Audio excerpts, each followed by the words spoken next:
Expand your vocabulary with our Core 2000 Words ebook. It's free and packed with essential expressions that you'll use on a daily basis.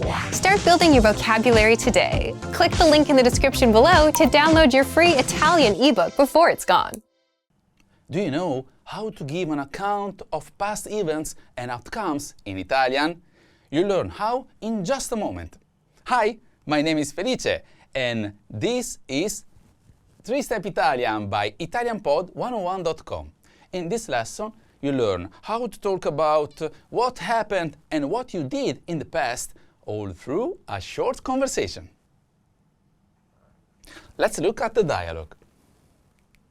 As you listen, pay attention to how they ask about the topic and how the other person responds. Patrizia, hai ricevuto qualche notizia da Innova? Sì, ho ricevuto un'email ieri. È una buona notizia? No, mi dispiace. Non hanno accettato il contratto. Come mai? Abbiamo sbagliato qualcosa?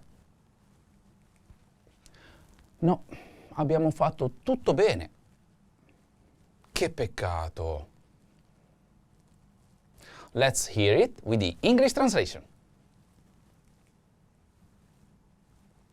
Patrizia, hai ricevuto qualche notizia da Innova?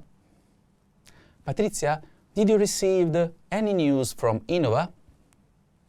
Pay attention to the next sentence. It follows the key speaking pattern you learn later in this lesson. Sì, ho ricevuto un'email ieri. Yes, I received an email yesterday. È una buona notizia? Is it good news? No, mi dispiace, non hanno accettato il contratto. No, I'm sorry, they didn't accept the contract. Come mai? Abbiamo sbagliato qualcosa? How come? Did we do something wrong? No, abbiamo fatto tutto bene. No, we did everything right. Che peccato. What a pity. Let's look at the sentence pattern. Do you remember how the character said, yes, I received an email yesterday?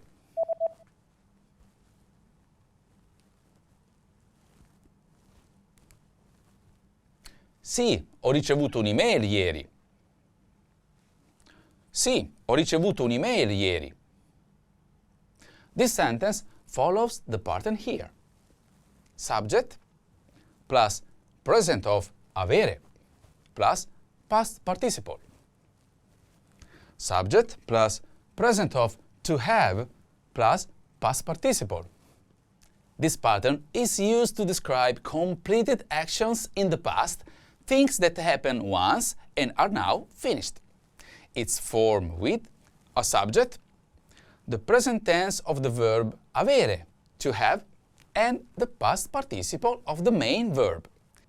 Here's how the line from the dialogue uses the pattern. Sì, ho ricevuto un'email ieri. Yes, I received an email yesterday. Let's break it down. Sì, meaning yes. Ho is the first person singular present of avere, meaning I have. Ricevuto, the past participle of ricevere, meaning received. Un'email, meaning an email. Ieri, meaning yesterday. So this sentence uses the passato prossimo, the past participle with avere, to report a completed past action. The action of receiving the email is finished and happened at a specific point in time, yesterday. Now, you can use this structure to talk about what you did, received, or completed in the past in Italian. And here's something that helps you recognize the past participle of regular verbs. Italian verbs have different endings in their infinitive forms, like are, ere, and ire. To form the past participle, we just change those endings. For are verbs, we change it to ato. Like accettare becomes accettato, accepted.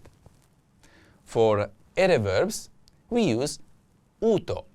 So ricevere becomes ricevuto, received.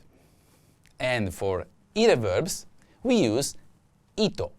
For example, finire becomes finito, finished.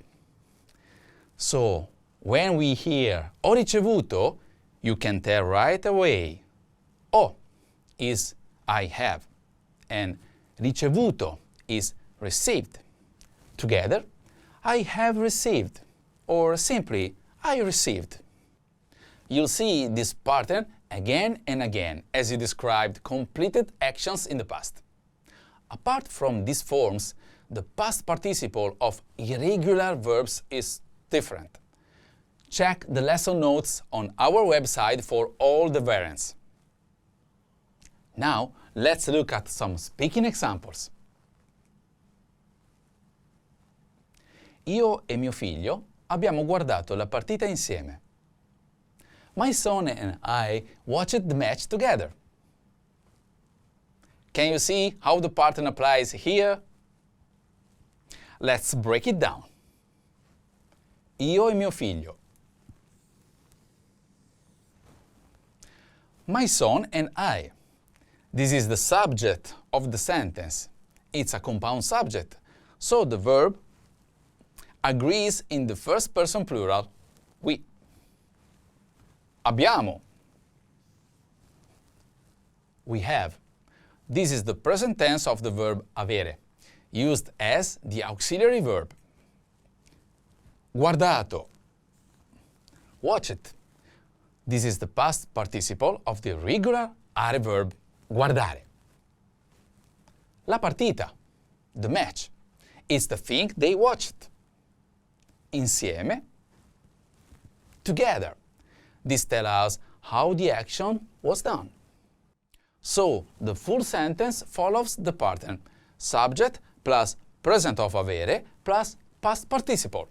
In this case, io e mio figlio, subject, plus abbiamo, present of avere, guardato, past participle.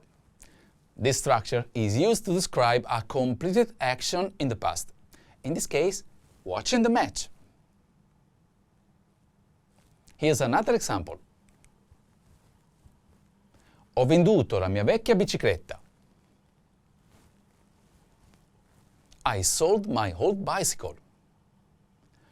Ho venduto la mia vecchia bicicletta. I sold my old bicycle. Let's try one more. Le mie amiche hanno comprato i biglietti per il concerto. My friends bought the tickets for the concert. Le mie amiche hanno comprato i biglietti per il concerto. My friends bought the tickets for the concert. Another one. Ieri ho letto un articolo interessante sull'economia italiana. Yesterday I read an interesting article about the Italian economy. Yesterday I read an interesting article about the Italian economy. Here, letto is the past participle of the irregular verb leggere, meaning to read. Ieri ho letto un articolo interessante sull'economia italiana. Yesterday, I read an interesting article about the Italian economy. One last example. Hai scritto un'email a Innova? Did you write an email to Innova? In this sentence, we see scritto, which is again the past participle of an irregular verb scrivere, meaning to write. Make sure to check the list of irregular verbs in our website. Hai scritto un'email a Innova? Did you write an email to Innova? Now you know how to give an account of past events and outcomes in Italian. And you can move on to the practice. A presto!